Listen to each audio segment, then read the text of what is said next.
April 14, 1994. An American F-15 patrol over the mountains of Iraq picks up an unexpected radar signature. Captain Eric Wickson squints at his scope, confirming the contact.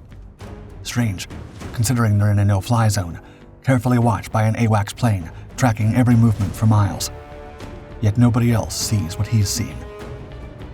Wickson calls in the slow-moving blips, roughly 40 miles southeast. From the AWACS comes a concerning response. No known aircraft in that sector. Whatever they were, it seems like they didn't want to be found. Provide comfort. In the spring of 1991, as Operation Desert Storm, the United States-led campaign to drive Iraqi forces out of Kuwait came to a close, the Iraqi military turned its focus inward. In the north, Kurdish rebels, part of a long-persecuted ethnic minority, rose up against Saddam Hussein's regime in hopes of securing autonomy. However, the Iraqis responded in full, sending Soviet-sourced tanks, artillery, and helicopter gunships, crushing the uprising and sending waves of civilians fleeing into the mountains near the Turkish and Iranian borders. As thousands of harmless civilians fled to the mountains without shelter or support, the United States and its allies launched Operation Provide Comfort, a military and humanitarian mission to protect the Kurds. The mission quickly evolved from relief into a semi-permanent presence, with coalition forces, including the United States Army, Air Force, Navy, and international partners, including the UK, France, and Turkey, establishing bases, patrolling the airspace, and working closely with local Kurdish factions to stabilize the region. By late 1991, with the emergency phase ending, Provide Comfort 2 began, a longer-term operation focused on deterrence and support. This new version operated in a no-fly zone above the 36th parallel in northern Iraq, covering a space of roughly 100 by 45 miles. While coalition aircraft enforced the airspace, the U.S. Army supported relief agencies on the ground, helping rebuild Kurdish communities.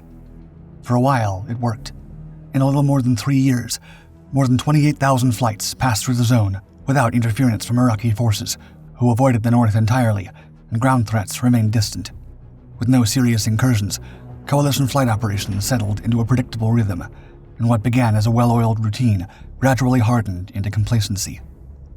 The signs were everywhere. Some airborne warning and control system crews cycled through missions with incomplete training, and rules of engagement were poorly understood outside formal combat units. But no gap was more glaring than the one between services. Army helicopters flew without updated radios and were often left out of the daily air tasking order, or were included but with incorrect codes. Many Black Hawk crews operated on transit-only frequencies, never switching to the tactical nets used by AWACS or fighter patrols. To some Air Force planners, the helicopters weren't even part of the operation's formal air picture. Mission after mission, critical updates weren't passed to radar controllers. Known schedules weren't relayed to fighter crews. Despite operating inside a tightly monitored no-fly zone, their flights were frequently undocumented, unseen, and unsupported. Still, the people running the system had come to believe nothing would go wrong. Taking off. On April 14, 1994, a massive E-3 Sentry airborne early warning and control aircraft, identifiable by its distinctive 30-foot radar dome mounted above the fuselage, departed Incirlik Air Base in Turkey at 7:36 a.m. local time, with 19 crew members aboard. Under the command of Major Lawrence Tracy, the aircraft, part of the 963rd Airborne Air Control Squadron, established its surveillance orbit at 32,000 feet just north of the Iraqi border an hour later, becoming the electronic eyes and ears for all coalition flights in Operation Provide Comfort. As the Airborne Warning and Control System aircraft settled into its day-to-day operations, 2 United States Army UH-60 Black Hawk helicopters, designated Eagle Flight, also lifted off from a Turkish airbase. Their mission that morning was to transport personnel to the Operation Provide Comfort Military Coordination Center at Zaku, Iraq. Beyond their dark green paint job, these models' unique markings included external 230-gallon fuel tanks mounted beside each side door. Large American flags adorned these tanks, with additional flags visible on each side door, the nose, and even the belly of each helicopter.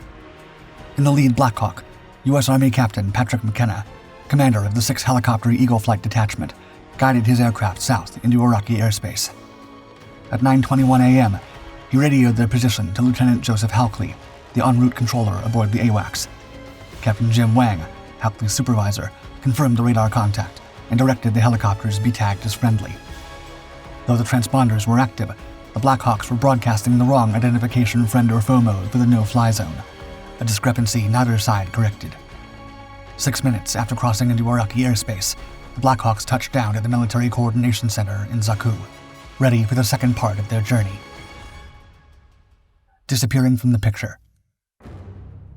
As the helicopters landed, their radar returns faded from the screens aboard the distant airborne warning and control system aircraft, prompting Wang and Halkley to temporarily suspend their radar tracking symbols, all while still failing to instruct the Black Hawk pilots to switch from the en route frequency to the tactical channel used inside the no-fly zone.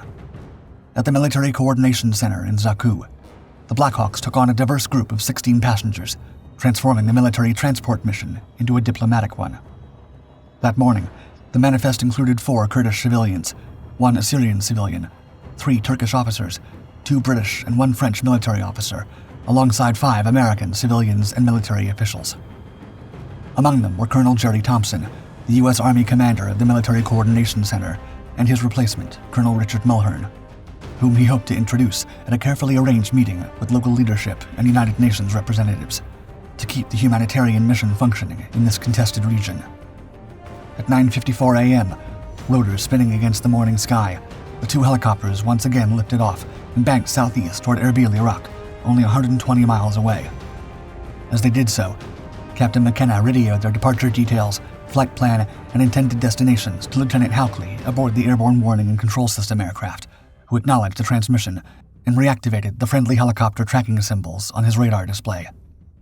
The electronic tags appeared across multiple radar scopes, not just on Halkley's screen, but also those monitored by Captain Jim Wang, Major Lawrence Tracy, the mission crew commander, and Major Doug Martin, the Duke responsible for enforcing engagement protocols aboard the airborne warning and control system aircraft.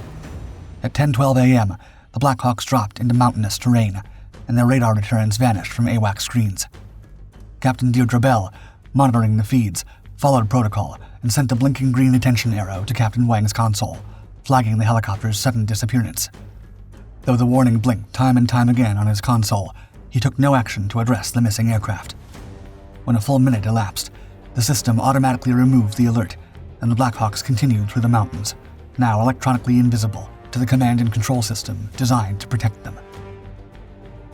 Missed signals. At 9:35 a.m., 2 F-15C Eagle all-weather twin-engine tactical fighters from the United States Air Force's 53rd Fighter Squadron thundered down the runway at Incirlik Air Base.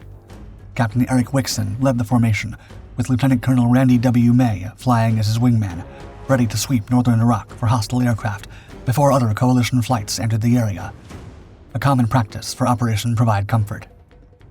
Before climbing into their cockpits, both pilots had reviewed the daily air tasking order, a comprehensive flight schedule meant to coordinate all coalition aircraft.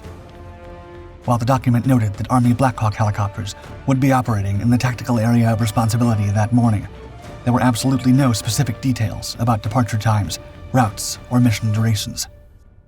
At 10:15 a.m., Wickson had made radio contact with Major Martin, the command element on the AWACS aircraft, asking if there was any information to pass along, and was told no. However, 2 Black Hawks were actively operating in precisely the same airspace that the F-15 Eagles were just about to enter. 5 minutes later, the fighters crossed into northern Iraq. Wickson reported their position to Lieutenant Ricky Wilson, the controller aboard the AWACS aircraft, responsible for managing traffic inside the tactical area of responsibility. The communication gap only widened more and more as the fighters transmitted on the designated tactical area of responsibility frequency, while the Black Hawks continued using their en route frequency. Controller Wilson tracked the helicopters on radar until they disappeared into the mountains, but neither he nor anyone else aboard the AWACS warned the fighters. At 10:21 a.m., assuming the Black Hawks had landed, he asked to remove their radar tags, and Wang approved, without verifying. Meanwhile, Captain Mark Cathy, the instructor meant to oversee Wilson's first mission in the TAOR, was gone from his station, taking a nap. Only a minute later, aboard his fighter, Captain Wickson, flying at 27,000 feet, detected sudden radar returns from slow-moving, low-altitude aircraft approximately 40 miles southeast of his position. When he reported the contacts, the AWACS team confirmed there were no known aircraft in the area, and no one followed standard procedure by requesting identification of these new radar contacts. With no input from AWACS, the pilots ran their own electronic checks, but got no solid return. Now, without a friendly ID, and convinced they'd found intruders, they banked in and accelerated toward the intercept. Tally 2 Hinds.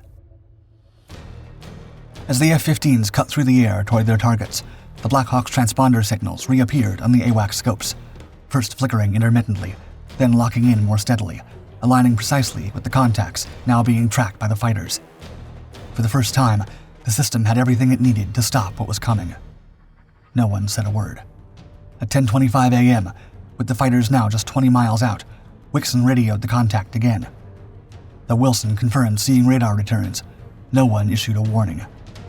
Determined to confirm what they were seeing, the F-15 pilots initiated visual identification passes, a maneuver that required descending below the 10,000-foot minimum altitude mandated by Operation Provide Comfort rules of engagement. Below them, the two Blackhawks navigated through a deep valley, moving at 150 miles per hour, just 200 feet above the rugged terrain. Captain Wickson sliced through the air at 520 miles per hour, positioning his aircraft 500 feet above and 1,000 feet to the left of the helicopters. A brief moment of visual contact at closing speeds that left little time for detailed observation. But in his fleeting and rushed assessment, he failed to see the multiple American flags plastered all over the helicopters, and mistook them for Soviet-designed Mi-24 Hind attack helicopters, the ones used by their enemy, the Iraqi force. Just then, his voice crackled over the radio with a tinge of absolute certainty. Quote, "Tally 2 Hinds." Wickson's call was acknowledged by Lieutenant Wilson, who flagged it to Captain Wang. Wang confirmed he was listening, but offered them no guidance. Lieutenant Colonel May made his own pass from 1,500 feet above, reporting 2 helicopters in the area, but without confirming their type. Wickson even later said, quote, "I had no doubt when I looked at him that he was a Hind. The Black Hawk did not even cross my mind." After completing their identification runs, Wickson and May circled back, positioning themselves 10 miles behind the helicopters. Operation Provide Comfort rules required them to verify the nationality of any aircraft before taking further action, especially since multiple allied nations sometimes operated in northern Iraq without full coordination.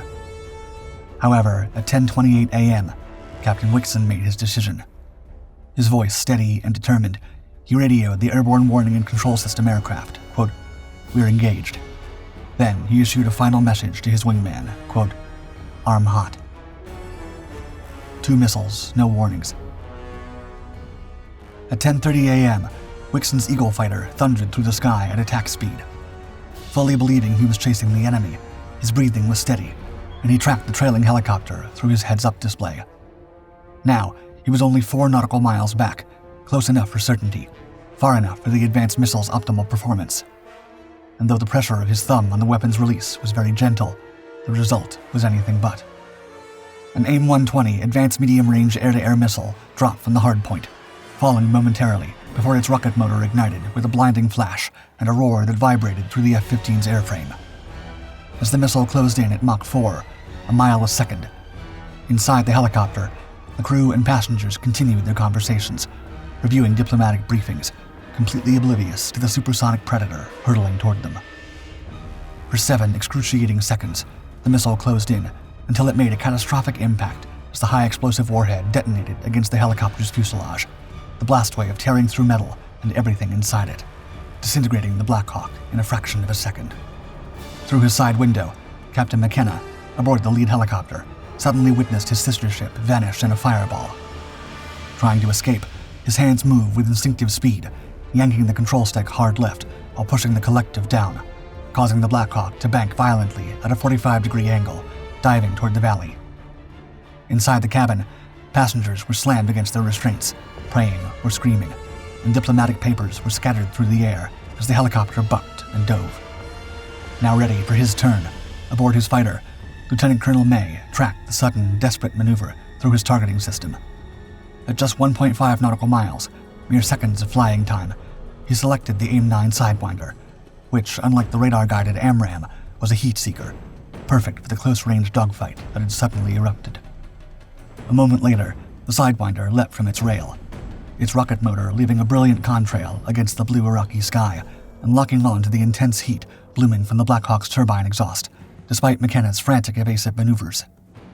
The weapon struck just below the main rotor assembly, its detonation ripping through the transmission and tearing its drive shaft apart. The Black Hawk spun violently, its sheer centrifugal forces pinning the occupants to the outer cabin walls as the helicopter plummeted to the ground. The impact echoed through the valley as 15 tons of aircraft slammed into the rocky terrain at over 100 miles per hour, settling approximately 1.2 miles northeast of where the first helicopter had fallen. Above it all, the F-15 circled in a wide victory loop, dropping lower for confirmation. Through their canopies, both pilots observed the scattered burning wreckage.